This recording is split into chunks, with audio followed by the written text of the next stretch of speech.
Falar em amigo de fé, eu quero falar hoje sobre uma pessoa que muito nos inspira sobre essa realidade, sobre essa situação, sobre essa campanha também, sobre o que nós podemos e devemos fazer. Quero falar sobre José. Eu quero ler com você esse texto de Gênesis 40 e compartilhar com você algo que Deus falou comigo e quer falar com você também. E a palavra de Deus diz o seguinte, Gênesis, primeiro livro da Bíblia, no capítulo 40, a partir do versículo 1, diz o seguinte: algum tempo depois, o copeiro e o padeiro do rei do Egito fizeram uma ofensa ao seu senhor, o rei do Egito. O faraó irou-se com os dois oficiais, o chefe dos copeiros e o chefe dos padeiros, e mandou prendê-los na casa do capitão da guarda, na prisão em que José estava. O capitão da guarda os deixou aos cuidados de José, que os servia. Depois de certo tempo, o copeiro e o padeiro do rei do Egito, que estavam na prisão, sonharam. Cada um teve um sonho, ambos na mesma noite, e cada sonho tinha a sua própria interpretação. Quando José foi vê-los na manhã seguinte, notou que estavam abatidos. Por isso perguntou aos oficiais do faraó, que também estavam presos na casa do seu senhor: por que hoje vocês estão com o semblante triste? Eles responderam: tivemos sonhos, mas não há quem os interprete. Disse-lhe José: não são de Deus as interpretações? Contem-me os sonhos. Então o chefe dos copeiros contou o seu sonho a José. Em meu sonho vi diante de mim uma videira com 3 ramos. Ela brotou, floresceu e deu uvas que amadureciam em cachos. A taça do faraó estava em minhas mãos. Peguei as uvas e as espremi na taça do faraó e a entreguei em sua mão. Disse-lhe José: esta é a interpretação. Os 3 ramos são 3 dias. Dentro de 3 dias o faraó vai exaltá-lo e restaurá-lo à sua posição, e você servirá a taça na mão dele, como costumava fazer quando era seu copeiro. Quando tudo estiver indo bem com você, lembre-se de mim, e seja bondoso comigo. Fale de mim ao faraó e tire-me desta prisão, pois fui trazido à força da terra dos hebreus, e também aqui nada fiz para ser jogado deste calabouço. Ouvindo o chefe dos padeiros essa interpretação favorável, disse a José: eu também tive um sonho. Sobre a minha cabeça havia 3 cestas de pão branco. Na cesta de cima havia todo tipo de pães e doces que o faraó aprecia, mas as aves vinham comer da cesta que eu trazia na cabeça. E disse José: esta é a interpretação. As 3 cestas são 3 dias. Dentro de 3 dias o faraó vai decapitá-lo e pendurá-lo numa árvore, e as aves comerão a sua carne. 3 dias depois era o aniversário do faraó, e ele ofereceu um banquete a todos os seus conselheiros. Na presença deles reapresentou o chefe dos copeiros e o chefe dos padeiros. Restaurou a sua posição o chefe dos copeiros, de modo que ele voltou a ser aquele que servia a taça do faraó. Mas ao chefe dos padeiros mandou enforcar, como José lhe dissera em sua interpretação. O chefe dos copeiros, porém, não se lembrou de José. Ao contrário, esqueceu-se dele. Que Deus abençoe sua palavra em nome de Jesus. Irmãos, nós hoje estamos celebrando a ceia do Senhor, louvando e agradecendo a Deus por aquilo que Ele fez por nós, obedecendo. O próprio Jesus deu essa ordem. E se tem uma coisa que vem na nossa mente, ou deveria vir, em todos os momentos em que celebramos a ceia, ou pensamos na crucificação, pensamos em Jesus, pensamos no sacrifício, é que nós não somos merecedores daquilo que Jesus fez por nós. Ele decidiu por conta própria se entregar, pagar uma conta altíssima. Ele decidiu sofrer, ele decidiu resolver a situação, o problema do homem. Ele decidiu morrer por mim e por você, sem precisar. Deus não precisava da gente. Deus poderia talvez estalar os dedos e refazer todas as coisas, tentar de novo. Mas Ele olhou e falou assim: olha, no século 21, no ano de 2023, haverá uma pessoa lá que se chama Vinícius, eu quero morrer por ele. E você pode entender que você também faz parte dessa mesma intenção de Deus. E daqui a 100 anos, se o Jesus não voltar ainda, ele também já pensou, olha, vai ter uma pessoa daqui a 100 anos que eu quero morrer por essa pessoa. Jesus, por livre e espontânea vontade, por um plano de Deus, por amor, se entregou a nós. Ele olhou, viu um povo pecador, distante dele. Ele viu um povo morto espiritualmente. Morto espiritualmente, segundo a Bíblia, é o quê? Longe da presença de Deus. E decidiu, eu quero que esse povo ganhe vida novamente. Eu quero que esse povo volte a conviver comigo novamente, porque eu os criei para isso, para viver comigo.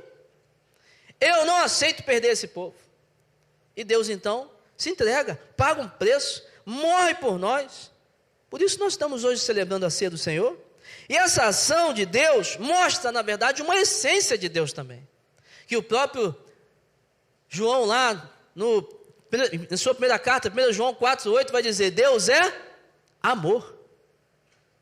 Deus sendo amor, ele é a própria manifestação do amor. Ele olhou para o povo e falou assim, eu vou fazer algo por esse povo. Eu vou resgatar esse povo porque eu amo esse povo. Eu não aguento mais ver o povo longe de mim, sofrendo, preso pelo pecado. Eu quero de volta esse povo para mim. Então Jesus vem, morre, paga o preço, ressuscita e diz o seguinte, todo aquele que crê nesta mensagem, aceitando o senhorio do Senhor Jesus Cristo, tem a salvação. Amor. Ele nos amou e Ele fez algo por nós. Agora, a própria palavra de Deus diz que nós fomos feitos à imagem conforme a semelhança de Deus. E que Deus tem alguns atributos que são comunicáveis a nós. Algumas coisas que existem na essência de Deus, que também existem em nossa essência. Por exemplo, a criatividade. Deus é um ser criativo, nós também. A própria essência de sermos seres com necessidade de nos relacionarmos. Deus é um ser que tem esse poder também de se relacionar. Tanto que ele se apresenta em Deus Pai, Deus Filho e Deus Espírito Santo, se relacionando. O mesmo Deus com a capacidade de se relacionar entre si, entre as representações dele com o tempo, né? Deus Pai, Deus Filho e Deus Espírito Santo. Deus, por exemplo, tem sentimentos. Nós também. Deus tem vontade e desejos. Nós também. Atributos que se comunicam conosco. E existe também em nós o sentimento ou o desejo de amar, de ajudar e a capacidade de fazer algo por pessoas. Ainda mais quando Jesus habita em nós. Ainda mais quando o Espírito Santo entra em nós. Por quê? Porque quando o Espírito Santo entra em nós, a própria essência de Deus entra também em nós novamente, nos fazendo a cada dia, ou pelo menos essa é a intenção, de nos parecermos com Jesus mais a cada dia. E se Jesus foi capaz de sair do seu trono, vir a este mundo, pagar um preço, morrer por nós, e se Ele está em nós hoje, nós precisamos manifestar essa essência também. Nós precisamos ser também canais de bênção na vida de pessoas. Nós precisamos também entender que a nossa vida em si não é resolvida ou não é satisfeita quando olhamos somente para nós mesmos. Nós precisamos ou devemos ser canais de bênção na vida de muitas pessoas. Eu quero falar sobre isso com você hoje. Sobre essa característica, qualidade ou essa oportunidade que Deus nos dá. Colocar a gente em certos lugares, num trabalho, numa família, num ambiente, num condomínio, você indo para uma academia, trabalhando em algum lugar, convivendo com pessoas, como um missionário, como um embaixador, como alguém enviado por Deus para ser bênção de Deus naquele local. A gente corre um risco muito sério na vida de achar que chegamos a determinados lugares ou ocupamos certas posições porque nós conquistamos alguma coisa. Só que a Bíblia diz que sempre será por Deus, para Deus e com Deus. Eu só sou o que sou, estou onde estou, faço o que faço por causa de Deus.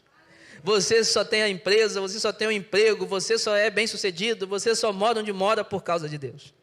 Existe um propósito para você ser quem você é. E Deus, com certeza, usa a sua vida para abençoar pessoas. Por isso, nós lemos esse texto de Gênesis 40, quando encontramos José numa situação de prisão, injustamente. Você conhece a história de José? Ele foi vendido, como no texto ali, ele dá um resumo da história dele. Ele foi vendido pelos irmãos como escravo, chega numa casa, a casa de Potifar, e ali a mulher de Potifar se interessa por ele, e ele, uma pessoa íntegra, que tudo que ele fazia prosperava, a casa estava prosperando. Potifar chega para ele e fala assim: você veio como escravo, mas você tem tanto brilho, você tem tanto de Deus, você tem uma coisa especial que você vai governar a casa, só não toca na minha mulher. E logo o raio da mulher que quis ficar dando em cima dele, e aí ele resistiu a essa mulher, a mulher prega uma peça para ele lá, uma cilada, e ele é acusado de ter abusado da mulher. E Potifar vai e joga ele na prisão, injustamente. Só que chega na prisão, uma pessoa abençoada como José, tudo que toca prospera, chega na prisão, o carcereiro-chefe lá fala o seguinte: cara, você é uma pessoa muito abençoada, vamos fazer o seguinte, toma conta da prisão para mim. Ele, como prisioneiro, passou a ser o síndico da prisão. Tudo aqui acontece agora com a tua permissão, pronto, você vai gerir esse negócio. E ele chega no momento onde duas pessoas chegam na prisão, e ele começa a interagir com essas pessoas. E ele, na verdade, mostra a mesma essência de Deus por essas pessoas. O que me chamou a atenção nesse texto, que é muito rico, e você talvez já deve ter escutado muitas pregações sobre esse texto, mas o que me chamou a atenção nesse texto, pelo menos nessa semana, é que José conseguiu sair do seu lugar ou da sua posição, conseguiu se mover, conseguiu enxergar, conseguiu ser um canal de bênção para a vida dessas duas pessoas, mesmo na situação em que ele estava vivendo. José conseguiu ser canal de bênção para essas pessoas em uma circunstância muito adversa, dentro de uma história muito complicada, mas ele expressou ou exemplificou ou espelhou a imagem de Deus nesse relacionamento. Foi como se Jesus estivesse na prisão. Você logo imaginaria, Jesus na prisão, duas pessoas chegaram, Jesus rapidamente identificou, tocou e abençoou. Jesus era assim. E José foi alguém que exerceu brilhantemente aquilo que Deus espera da gente, como canais de bênçãos na vida das pessoas. E nesse episódio aqui, há alguns ensinamentos sobre essa essência, sobre esse caráter, sobre essa postura. E eu quero compartilhar com você rapidamente, sobre alguém que é agente de bênçãos por onde quer que passe. Em primeiro lugar, qual é o primeiro ensinamento aqui que eu vejo sobre a vida de José, sobre o que José fez e pode nos ensinar para que eu e você sejamos canais de bênçãos? Primeiro, José percebia e se preocupava com as pessoas.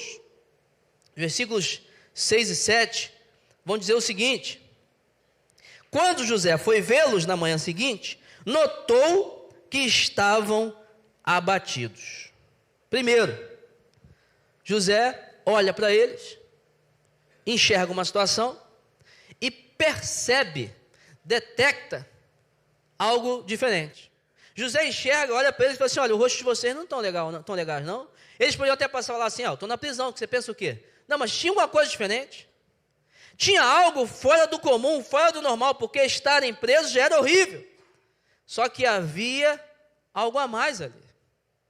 E José percebeu, notou, identificou algo de estranho, ou pelo menos ele olhou ou percebeu além do que os olhos podem ver. Às vezes a gente tem tanta intimidade com uma pessoa, que a gente olha para a pessoa e a gente percebe, não está legal. A pessoa já chega no ambiente, já chega em casa, o jeito que ela coloca a mochila na cama, poxa, alguma coisa aconteceu. O jeito que ela fala, que ele responde para você, poxa, você está diferente. Pode ser para coisas ruins, mas para coisas boas também. Você chega no local, a pessoa está mais alvoroçada, mais sorridente, ela te abraça de uma forma diferente. Opa, tem alguma coisa aí. Alguma coisa aconteceu na sua vida, você está diferente. Por quê? Há coisas que são perceptíveis ao olhar, mas certas coisas nós precisamos enxergar e identificar alguns traços de comportamento. Ir mais a fundo e perceber detalhes que mostram situações que pessoas estão vivendo. José os viu sofrendo, foi até eles e perguntou: por que vocês estão assim, com o semblante abatido? Além de identificar, José saiu da sua posição, da sua zona de conforto, e ele foi até eles e falou assim: poxa, tem alguma coisa errada com vocês? E eu te pergunto, quantas pessoas passam por nossas vidas todos os dias, com problemas, com situações, com coisas que aconteceram no dia, e talvez nós não temos a capacidade de perguntar: alguma coisa aconteceu com você hoje? Há algum motivo para que você esteja assim, com esse semblante abatido? Como é que está sua família? Como é que está o casamento? Olha, você havia falado comigo que iria no médico, né, numa consulta. Como é que foi essa consulta? Como é que está a organização da sua casa? Como é que está o seu emocional? Quantas perguntas nós podemos fazer para que a gente comece a identificar, como um detetive mesmo, sabendo assim, procurando saber: olha, alguma coisa aconteceu com você, porque é perceptível. Você não é assim? Tem alguma coisa aí mexendo com você? Alguém te disse alguma coisa? Por quê? Assim como José, nós podemos e devemos ser pessoas que, além de olhar, além de perceber, podemos também atuar na dor do outro. Eu e você podemos sim atuar na dor de pessoas, pelo menos abraçando-as, pelo menos servindo de companhia, pelo menos chorando com os que choram, assim como diz Romanos 12:15, né? Chorem com os que choram, ria com os que riem, fique junto, seja uma companhia sadia. Nós podemos, nós, na verdade, devemos. Lá em Lucas 7, nós vemos a história de Jesus, andando, ele sai de um local, quando ele começa a andar, ele olha e percebe um cortejo fúnebre, uma viúva sepultando o seu filho. A frase, uma viúva sepultando o seu filho, é talvez já o resumo de quão terrível era ou estava a situação daquela viúva. Primeiro, viúva, já não estava bem. Numa cultura machista, onde só os homens trabalhavam, e eram trabalhos, mas na maioria braçais, uma viúva já estava bem complicada, porque o sustento já iria ficar comprometido. E aí ela tinha um filho, glória a Deus, um filho homem, morreu. Então, além de viúva, não tinha filhos, talvez teria que mendigar, contar com a ajuda de alguém. A vida estaria muito difícil. E Jesus, olhando para aquela situação, ele olha e vai até aquele local, e ele fala o seguinte: eu não posso deixar essa viúva desse jeito, eu não posso deixar essa mulher assim. E ele ressuscita o filho da viúva. A essência de Jesus. Ele olhou, percebeu, foi até o encontro e mudou a realidade daquela pessoa. E eu volto a perguntar para você: quantas pessoas passam por nós todos os dias, com situações diversas, com situações complicadas, desafiadoras, e talvez nós estamos até perdendo a oportunidade de sermos canais de bênçãos para a vida dessas pessoas. Recentemente, um irmão aqui da igreja me ligou: pastor, olha só, é o seguinte, estou com um amigo assim, assim, assado. A história é essa aqui, tal, tal. Olha, ele mora em tal lugar, nós precisamos ajudar. A gente fez contato com outra pessoa, e aí tal, essa pessoa foi na igreja, já está sendo amparada, abraçada, porque alguém olhou, percebeu que estava com problema e agiu para ajudar essa pessoa. Deixa eu te falar, dá trabalho? Claro que dá. Em vez de ajudar a pessoa, poderia estar fazendo alguma coisa para si, né? Poderia estar passeando, poderia estar investindo tempo em qualquer outro lugar. Mas a experiência de ser canal de bênção na vida de alguém não tem preço. Daqui a pouco, receber a notícia: ó, lembra daquela pessoa? Está bem pra caramba. A filha está bem, o filho, o casamento. Isso não tem preço. Isso, na verdade, mostra que nós entendemos que a essência de Jesus está em nós e que nós podemos e devemos ser canais de bênção na vida de muitas pessoas. Por isso, eu quero encorajar você. Você vai sair daqui hoje, você precisa ligar o seu radar. Você precisa ligar a sua antena, ficar girando aí 360 graus, olhando não somente para as pessoas indo e vindo, com seus semblantes caídos, com seus problemas, mas você precisa se movimentar, tocar nas pessoas, perguntar: posso ajudar? Você está sentindo o quê? O que aconteceu com você? Olha, eu tenho a resposta para você: Jesus. Eu e você precisamos dessa essência. eu e você, na verdade, devemos exercitar essa característica. Em segundo lugar, qual o segundo ensinamento que nós vemos aqui com José, sobre alguém que é canal de bênção na vida de outras pessoas? Bom, José não deixava de praticar seus dons, mesmo em momentos difíceis. Os versículos 8 e 12 falam o seguinte, eles responderam: tivemos sonhos, mas não há quem os interprete. Disse-lhe José: não são de Deus as interpretações? Contem-me os sonhos. E aí ele conta tudo, e lá no 12 ele fala: disse-lhe José, essa é a interpretação, os 3 ramos são 3 dias, dentro de 3 dias o faraó vai exaltá-lo e restaurá-lo a sua posição, e você servirá a taça na mão dele, como costumava fazer quando era seu copeiro. Irmãos, olha o cenário. José estava na prisão. José estava com uma história de vida complicada. 2 pessoas estranhas chegam, ele já fez até muito, né? Pela sociedade, interagiu com ele, descobriu que estava com problema, se importou, fez aquela política da boa vizinhança, né? O que você está? Como é que você está? Tudo bem? A frase da boa educação, né? Tudo bem com você? Que a gente pergunta já com medo da pessoa falar que não está bem, né? Isso aí você vai ter que conversar. Mas aí, eles falam, nós vemos um sonho, rapaz, esse negócio desse sonho aí está perturbando nossa cabeça. Só que aí José lembra, ele tem um dom. José tinha um dom de interpretar sonhos. Olha aí que oportuno. Na prisão, 2 pessoas chegam com 2 sonhos diante do interpretador de sonhos. Irmãos, deixa eu fazer a primeira pergunta para você em relação a isso. Qual é o seu dom? Você sabe qual é o seu dom? Porque a Bíblia categoricamente afirma que todos nós, temos pelo menos um dom. Pelo menos um dom você tem. E a Bíblia afirma que todos os dons são para abençoar a igreja. Servir a igreja. O único dom que a Bíblia fala assim, isso aí é para edificação pessoal, é a manifestação de línguas. É a única, mas se tiver interpretação, vida, profecia, abençoa a igreja. Mas todos os dons são para o outro, são para o corpo, são para a igreja. É como se eu falasse assim, olha, o Igor é padeiro, então ele vai fazer pão para a gente tomar café da manhã. Já o Anderson, ele é muito bom de conta, então ele vai ajudar a igreja nas contas da igreja.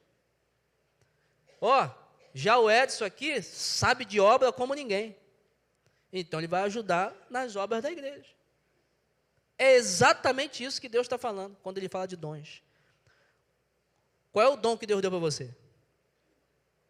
Não necessariamente ajudar o templo, só aqui, mas talvez o Edson lá no trabalho dele tem o dom, sabe tudo de obra. Aí chega alguém que está desesperado porque a casa lá deu algum problema, está vazando, ele fala assim, não, eu posso te ajudar, irmão, eu entendo esse negócio. Eu tenho o dom com esse negócio aí, eu tenho talento, eu posso te ajudar. Vai lá, ajuda o irmão, dá um conselho, dá uma orientação, fala de Jesus, abraça, aí, servindo as pessoas. Eu não estou falando que a sua profissão você vai dar dando de graça para todo mundo, não é isso. Eu quero que você entenda a ilustração. Deus deu para cada um de nós dons para abençoarmos as pessoas, para sermos canais de bênção para as pessoas. Agora, essa primeira pergunta tem que ser respondida. Qual é o seu dom? E o problema da igreja, às vezes, é o seguinte, eu não tenho o dom igual o dom do pastor Vinícius, né? Ele tem o dom de ser pastor. Deixa eu te falar. Primeiro que isso não é dom, é chamado. E segundo, nós é que inventamos esse negócio de comparação, sabe? O que é melhor, o que é pior, quem faz mais, quem faz menos, que Deus não tem isso. Você que ora lá no secreto, talvez tenha exercido o seu dom de forma brilhante, muito mais do que eu, talvez, que pregue. Você, às vezes, que faz uma coisa que ninguém vê, está exercendo o seu dom e ajudando o reino de Deus a crescer e avançar, e não está recebendo aplauso de ninguém, mas o céu está aplaudindo você todos os dias. Então, você precisa descobrir qual é o seu dom, e geralmente o seu dom está ligado a alguma área de interesse sua. alguma área de talento, o que você gosta de fazer, um ambiente, geralmente está ligado a alguma coisa que você gosta. Eu sempre soube que eu tinha algo ligado aí à liderança, que eu sempre gostei de estar na frente. Eu sempre gostei de gerenciar coisas. Eu sempre gostei de falar sobre alguma coisa. Sempre gostei disso. Você precisa perceber na sua vida o que Deus te deu, que é para abençoar pessoas. Agora, o interessante aqui é que José não estava num púlpito, ele não estava num ambiente religioso, ele não estava com a atenção de pessoas voltada para ele, não, ele estava sozinho com 2 pessoas dentro de uma prisão, e ele exerceu o seu dom mesmo assim. Às vezes você está esperando vir para a igreja para exercer seu dom, você tem que exercer o seu dom lá no metrô, lá no teu trabalho, lá na tua família, nos ambientes mais improváveis. São nesses lugares que você vai exercer o seu dom também de forma brilhante. Na igreja também, lá fora também, porque o dom é seu e você carrega para onde você for. Interessante que isso me faz lembrar de Paulo. Paulo, ele escreveu 13 cartas. E muitas dessas cartas ele escreveu dentro da prisão. E talvez ele só escreveu essas cartas porque estava na prisão. A carta de 2 Timóteo, mesmo 2 Timóteo, por exemplo, 2 Timóteo, a última carta de Paulo, pouco tempo antes de morrer. E essa carta nos abençoa tanto, talvez ele não escreveria se não estivesse na prisão. Deixa eu te falar um negócio. O seu momento de prisão, de dor, de choro, circunstância ruim, aquele trabalho que está te incomodando, a correria da vida, as coisas que pressionam você, talvez Deus esteja falando com você, ei, é nesse momento que você vai escrever uma carta que vai abençoar milhares de pessoas. É nesse momento que você vai manifestar o seu dom, e aí você vai abençoar muita gente. É nesse momento mesmo. Pressionado na correria, com muita coisa, com muitos afazeres, muita responsabilidade. É aí que você vai realmente exercer seu dom. Agora, às vezes, a gente vê um comportamento muito errado da igreja. Pessoas que chegam, pastor, eu tenho que entregar a célula, eu tenho que entregar a liderança, eu não posso mais trabalhar, não pode contar mais comigo no dia, por quê? Porque eu consegui um emprego novo, eu fui promovido, o meu filho nasceu, eu tenho agora certa responsabilidade. Anda em caminho contrário do que a Bíblia apresenta para a gente. Irmão, deixa eu te falar um negócio. Deus não chama vagabundo. Deus não chama quem não gosta de trabalhar. Deus não chama quem não trabalha. Vou olhar para a tua vida, você não faz nada para ninguém, não quer trabalhar, não quer suar a camisa para nada, Deus já fala assim, na minha obra não vai servir também. Deus chama quem arregaça as mangas, que ó, eu quero servir, eu quero trabalhar, conta comigo. Olha para a minha vida, quanta coisa eu já realizo. Quero realizar para Deus também. José não se importou com circunstância, não se importou com a realidade, não se importou com a história. Ele falou o seguinte, eu vou abençoar. Qual é o meu dom? Meu dom é a interpretação de sonho, então eu vou interpretar o sonho dessa galera aí. É de Deus. Talvez você está no hospital, você pode estar num período de sofrimento intenso, numa situação financeira difícil, com problemas na família, mas Deus te deu um dom. Não abra mão de exercer o seu dom. Não abra mão de abençoar a igreja, de abençoar a célula, de abençoar pessoas. Não abra mão de ser canal de bênção, seja lá qual for a situação da sua vida. Até porque tudo isso aqui é passageiro. Irmão, você para pensar? Vamos filosofar um pouco aqui. Isso aqui é passageiro. Vai acabar. 80 anos, 90, 100 anos de vida. Legal. Quando você chegar lá diante de Deus, você vai falar o quê? Deus, não consegui servir o Senhor e abençoar muito o Senhor, porque também minha vida é bem complicada, né? Você acha que você vai falar isso para Deus? Para viver a eternidade toda com essa desculpa? Não, irmãos. Vou chegar diante de Paulo, diante de Pedro, de João, homens e mulheres de Deus que perderam a sua vida, deram a vida pelo Evangelho, e vou falar assim, pô, obrigado que vocês fizeram alguma coisa. Ele vai falar assim, ei, vocês fizeram o quê? Não, a gente só falou da história de vocês. Eu não acredito nesse diálogo. Eu acredito no diálogo que eu vou chegar diante de Paulo e falar assim, Paulo, você arrebentou, meu irmão. Nos meus sermões eu falei de você várias vezes. E aí ele vai falar assim, pô, Vinícius, mas estou sabendo que também tu arrebentou, hein? Poxa, ó, tu fez isso, você falou aquilo, você abençoou vidas assim, assim, assado. Pô, Paulo, foi pela misericórdia de Deus. Eu quero ter história para contar. Eu quero realmente ser relevante na vida de alguém. não importa o que eu esteja vivendo, não importa a situação da minha vida, eu vou exercer o meu dom. E eu quero incentivar você a não deixar o sofrimento, correria da vida, muitos compromissos, sejam quais forem os motivos que tentam impedir o agir de Deus através da sua vida. Deus conta com você para que você exerça os seus dons e talentos para abençoar pessoas. Talvez você sabe fazer bolo como ninguém, e eu quero ser abençoado por você.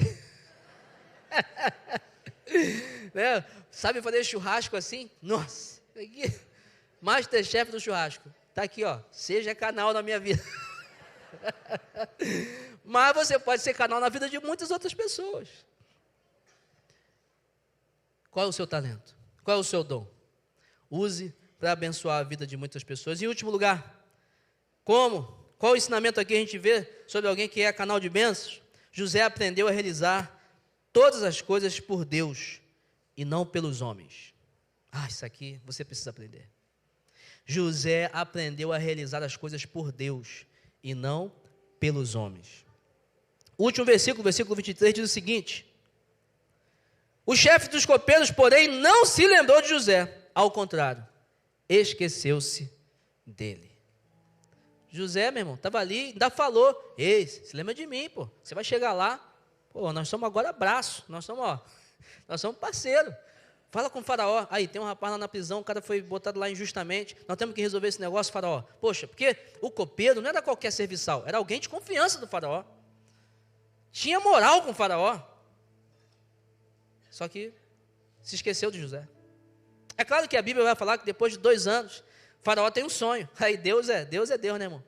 Aí o faraó tem um sonho. Aí o copeiro, tem um rapazinho. Agora eu lembrei. Que o copeiro queria ficar bem com o faraó. Tem um rapazinho, ó, o cara é bom. Aí lembra de José, e você sabe que José vira o governador do Egito, e é honrado, e o povo de Deus cresce através também da vida de José. Mas José viu os semblantes caídos daqueles homens, os ajudou, exerceu os seus dons, mas aqueles homens não, um morreu, mas o outro não agradeceu a José. Ele foi esquecido e não recebeu do copeiro nenhuma ajuda naquele momento. A ingratidão das pessoas, por muitas vezes, é uma arma que nos derruba. Eu já ouvi de muitas pessoas: não faço mais nada na igreja não, porque ninguém, poxa, as pessoas não agradecem, as pessoas são ingratas, as pessoas não ligam para isso, para aquilo, ainda falam mal da gente. Pois é. E eu pergunto, você está fazendo para quem? Para as pessoas ou para Deus? Você está fazendo para quem? Porque se você está fazendo para Deus, por que você está esperando gratidão das pessoas? Por que você está esperando o reconhecimento das pessoas? A verdade é que a gente cai nessa cilada constantemente. Se a gente der mole, todo dia a gente cai nisso. A gente chega, lidera uma célula, liga para as pessoas, convida, abraça, ama as pessoas, e daqui a pouco a pessoa fala assim: valeu, eu vou para outra igreja. Aí tu, poxa, liguei para ela, abracei, visitei, a pessoa foi para outra igreja. Foi para outra igreja. E glória a Deus que ela foi para outra igreja. Pior que se fosse para o mundo. Às vezes a gente está muito apegado às pessoas e não apegado ao Deus que nos chama para trabalhar para eles. A gente às vezes está muito apegado a agradar pessoas e esperar o aplauso ou batida nas costas, né? Poxa, você é muito bom. É claro que isso é gostoso, é claro que é muito bom, eu incentivo você a elogiar mesmo. Você é bênção para mim, que bom que você ligou para mim, isso faz parte, isso é muito bom. Mas nós não podemos viver ou ter isso como combustível. Quem bate palma para a gente é Deus, quem celebra é Deus é que se agrada, Deus é que sorri, Deus é que fala assim: meu filho, tu está arrebentando, é isso mesmo, poxa, nós dois juntos vamos ganhar o campeonato, é isso aí, vamos embora. É Deus é que fala isso para a gente. Se nós começarmos a esperar das pessoas o reconhecimento que tem que vir de Deus, nós não vamos ser bênção para ninguém. Nós vamos ser uma igreja de pessoas frustradas. Que, eu ajudo, ninguém agradece, eu paro de ajudar. Eu faço, ninguém reconhece, eu paro de fazer. É só você olhar para as histórias dos homens e mulheres de Deus. O próprio Paulo, na sua morte ali, ele fala: olha, todo mundo me abandonou. Estou sozinho. Estão até falando mal de mim. Inclusive, se possível, manda aquela minha capazinha, porque eu estou passando tanto frio aqui na prisão. Irmão, e ele escrevendo carta de bênção para as pessoas, sendo canal de bênção para a vida das pessoas. Ele poderia falar assim: Deus, é isso mesmo? Ninguém vai nem me visitar? Nem um cobertorzinho? Quer saber, eu vou ajudar mais esses incircuncisos. Não, incircunciso é xingamento de crente. Não vou ajudar mais esses filisteus, não. Pô, cambada de ingrato. Mas Paulo sabia, eu não estou fazendo por eles, estou fazendo pelo Senhor. Missão dada, missão cumprida. Deus, eu vou cumprir pelo Senhor. Está na hora da gente colocar isso no nosso coração e começar a sermos esses canais de bênçãos, convictos, sabe? De que Deus espera que nós nos coloquemos à disposição para que Ele abençoe muitas pessoas. Quantas coisas acontecem no nosso dia e a gente mesmo não agradece a Deus. Nós somos iguaizinhos. Você já pensou? Se Deus falasse assim, ó, vou parar de te abençoar enquanto você não me agradecer por tudo que eu faço por você todo dia. Nós estamos lascados. Porque todo dia Deus nos abençoa e a gente não agradece por todas as coisas.